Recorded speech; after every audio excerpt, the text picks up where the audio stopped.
Udhampur Kathua anti terror operation का 5वां दिन। ऑपरेशन में भारतीय वायुसेना को किया गया शामिल। आतंकियों के छिपे होने के शक में सर्च ऑपरेशन जारी।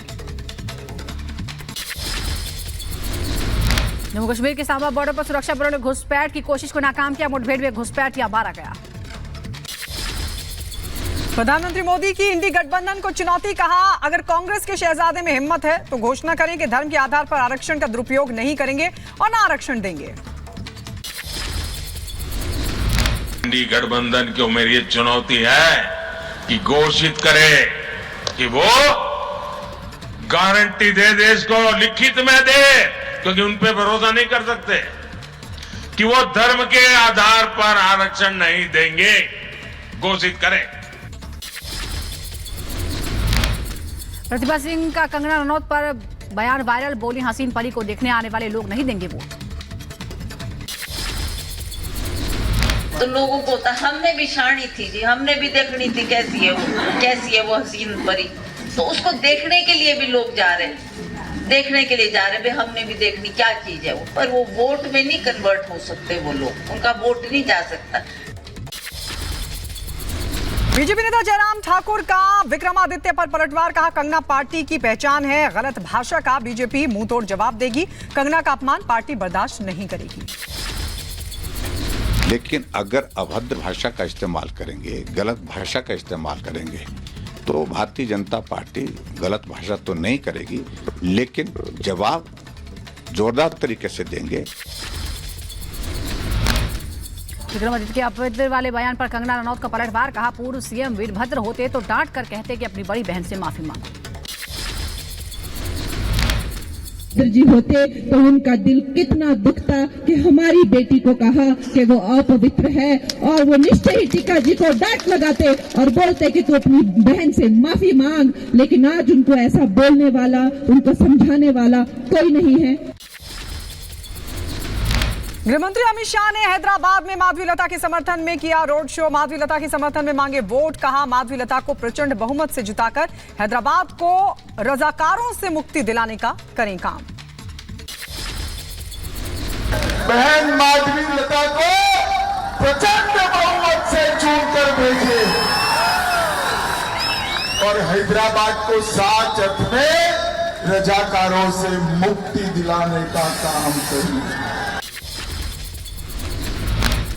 यूपी के गाजीपुर से सपा प्रत्याशी अफजाल अंसारी ने शहीदों से की माफिया मुख्तार की तुलना। कहा, सुखदेव भगत सिंह, चंद्रशेखर आजाद की कुर्बानी से अंग्रेजी सत्ता का पतन हुआ। आज सरकार समाज को गुलाम बनाने की कोशिश कर रही है। आज भी सरकार के जरिए से, अपनी हुकूमत की ताकत के जरिए से समाज को गुलाम बनाने की कोशिश हो रही है, और इस बार फिर आपको आजादी की लड़ाई लड़नी है।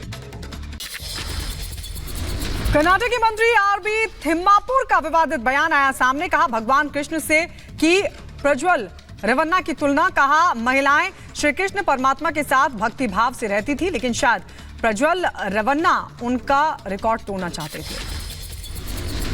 राजस्थान के पूर्व सीएम अशोक गहलोत का बीजेपी पर हमला। कहा, 400 पार का नारा महज एक दिखावा है, उनका असली चेहरा सामने आ चुका है।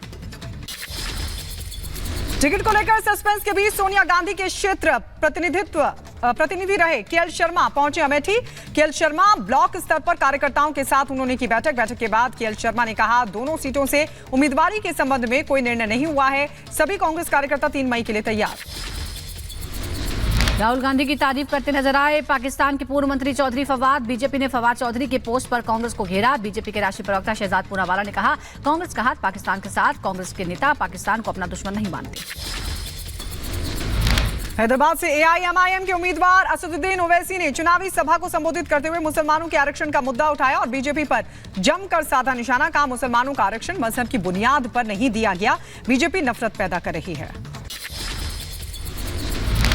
तेलंगाना के पूर्व सीएम केसीआर पर चुनाव आयोग का एक्शन। आदर्श आचार संहिता के उल्लंघन के मामले में 48 घंटे तक चुनाव प्रचार पर रोक लगाया। चुनाव आयोग ने कांग्रेस की शिकायत पर संज्ञान लेते हुए केसीआर को जारी किया नोटिस। चुनाव आयोग ने 16 अप्रैल को केसीआर के कारण बताओ नोटिस भी जारी किया था।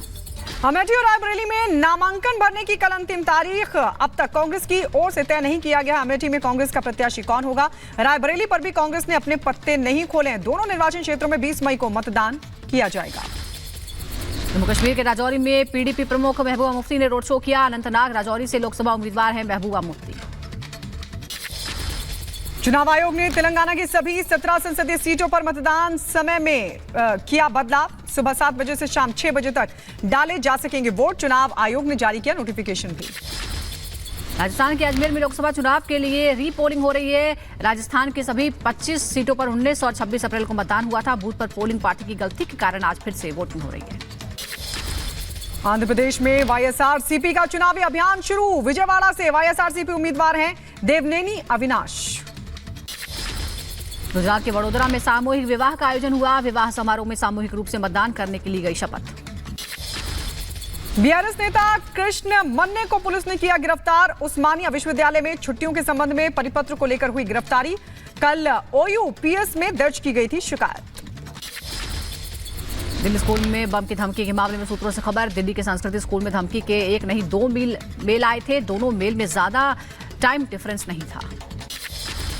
उत्तर प्रदेश के हरदोई में अवैध हथियार फैक्ट्री का पुलिस ने किया भंडाफोड़। 6 तमंचे, भारी मात्रा में अधबने असले, कारतूस और खोखे भी बरामद। पुलिस ने 2 लोगों को किया गिरफ्तार।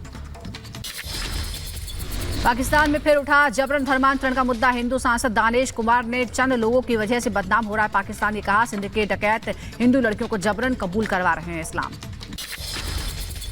प्रधानमंत्री मोदी का आज गुजरात दौरा। गुजरात में 4 जनसभाओं को संबोधित करेंगे पीएम मोदी। सुबह 11 बजे आनंद में, 1 बजे बड़वाना में, दोपहर 3:15 बजे जूनागढ़ में और शाम 5 बजे के करीब जामनगर में करेंगे जनसभा को संबोधित। आज यूपी के दौरे पर रहेंगे गृह मंत्री अमित शाह। बरेली, बदायूं, सीतापुर में जनसभा करेंगे। लखनऊ में 5वें चरण की सीटों की तैयारियों को लेकर संगठन की बैठक में हिस्सा लेंगे। उत्तर प्रदेश के सीएम योगी आदित्यनाथ आज सैफई परिवार के गढ़वाली मैनपुरी लोकसभा क्षेत्र में करेंगे रोड शो। बीजेपी